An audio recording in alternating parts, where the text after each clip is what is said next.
애플 TV 플러스 웹드라마 파친코에 대해 일본 누리꾼들이 역사 왜곡을 했다며 반발하는 가운데 남아메리카 지역의 누리꾼들이 일본을 향해 진실을 숨길 순 없다라고 일침을 날렸습니다.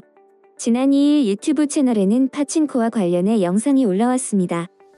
유튜버는 남미 지역의 언론 네이션 넥스, 파지나12, 시아팝 등이 파친코에 대해 보도한 내용을 소개했습니다. 그는 영상을 통해 남미 주요 언론들이 파친코를 향해 평론가와 대중을 사로잡은 감동적 시리즈라고 찬사를 아끼지 않았다라며 이에 남미 언론들도 일본의 파친코 비난에 관심을 갖고 관련 기사를 내보냈다고 밝혔습니다.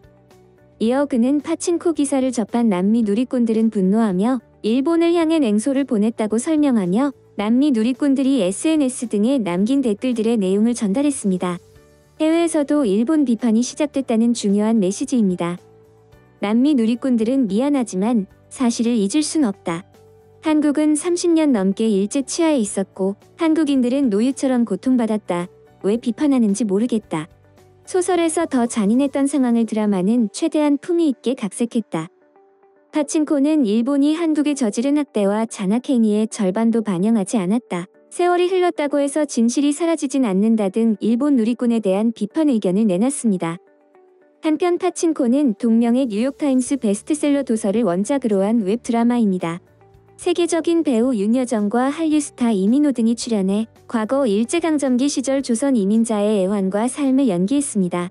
콘텐츠 강국 한국답게 이번에도 역시나 역대급 호응을 얻고 있는데요. 앞서 일본 누리꾼들은 파친코에 대해 일본의 한국 합병으로 인해 오히려 한국이 발전할 수 있었던 것, 원작 소설 작가가 일본에 살아보지도 않고 글을 썼다. 일본에 대한 적개심을 유발해 돈을 버는 행위 등 반응을 보이며 비난했습니다.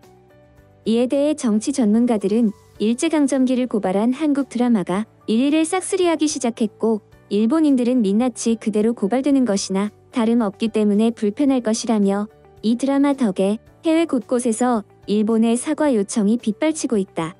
미국 기자들까지 언급할 정도라고 전했습니다. 다음은 여전히 정신 못 차린 일본 네티즌들의 반응입니다.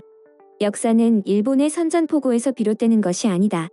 당시의 아시아의 상황은 구미 열강으로부터의 아시아의 개방을 제목으로 해도 틀림없을 뿐인 상황이었던 것은 확실.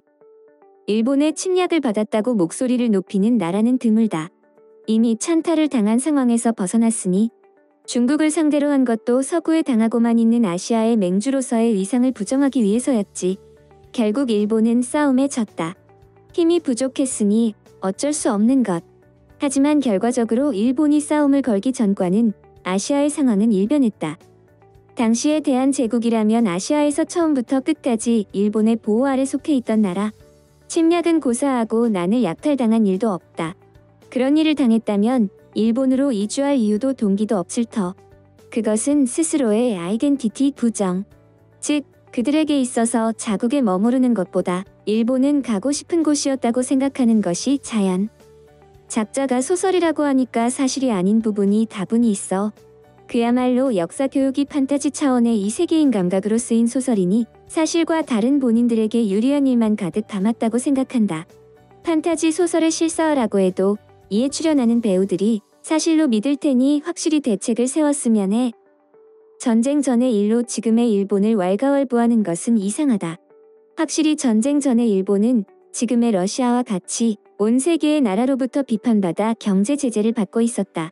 요즘 젊은이들은 이런 역사조차 모르는 것이 많지만 주변국에 엄청난 불행을 안겨준 것은 사실이다. 전쟁 전에 일본이 한 일은 지금의 우리와 관계는 없다. 과거와의 결별이라는 의미에서 지금의 헌법이 있다. 한편 이 헌법이 일본을 위한 동시에 주변국을 위한 것이라는 의미로 강요당했다는 사람도 있다. 적어도 과거는 과거로 함께 받아들이고 반일 등과 우익적인 표현은 지양하고 미래지향적으로 사물을 생각할 수 없는 것일까? 한국은 일본이 본국의 역사가 전 세계에 제대로 알려지고 있는 것을 두려워하고 있다라고 말하지. 늘 있는 일이지만 허구로 역사를 알리려 해도 그것은 사실일 필요가 없는 것으로 픽션에서의 가해국으로만 그려질 뿐. 이를 사실이다라고 주장할 경우 근거가 필요한데 이 근거가 제시된 예는 전무.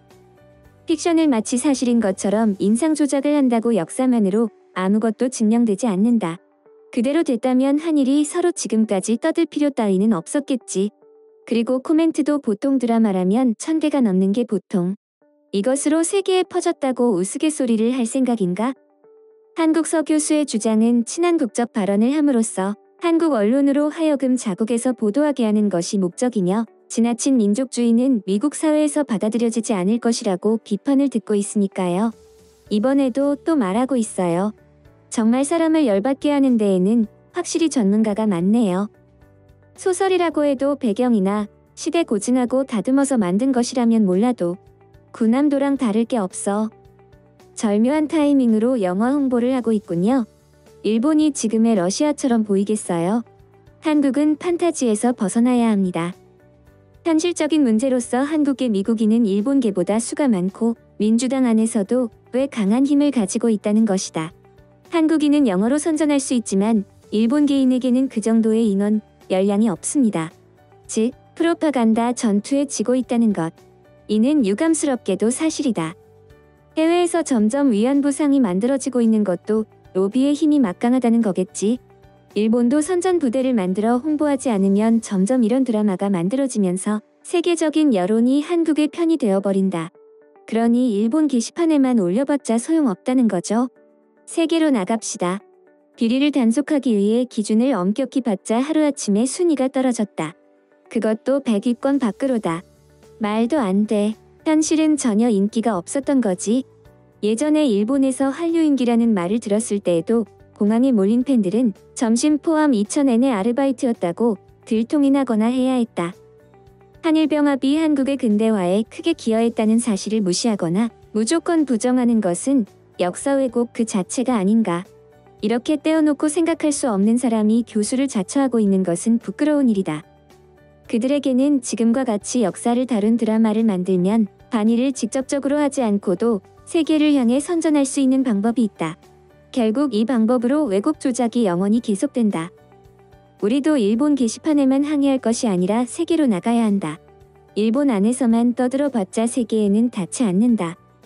일본 교과서의 트집을 잡던 나라가 지금 제1현대인들이 접하기 쉬운 방법으로 반일을 꾀하고 있다. SNS라는 것도 사실이든 아니든 금방 퍼져나가기 때문에 시급히 이들의 주장이 거짓임을 밝혀야 한다. 항상 반일 관련 기사를 보면 그 교수가 한 말이 대부분이다. 일본 괴롭히기에 진심인 자다. 이렇게 계속해서 시비와 트집을 일삼는 한국과 관계 개선이 있을 수 있겠는가? 스스로 벽을 쌓아놓고 왜 자기들을 미워하냐고 말하는 꼴이라니.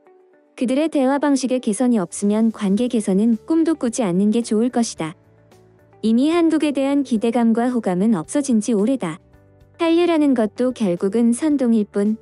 대부분의 일본인들은 한국을 증오하고 거리를 두고 싶어한다. 모든 일에 항상 자국의 일을 담는 나라. 드라마든 발언이든 타고 깎아내리기는 절대 빠지지 않는다. 정말 악마 같은 발상이 따로 없지 않은가? 소식 마치겠습니다. 내용 유익하셨다면 구독과 좋아요 알림 설정 꼭 부탁드립니다. 대한저널은 더 나은 세상을 위해 내일도 최선을 다하겠습니다. 감사합니다.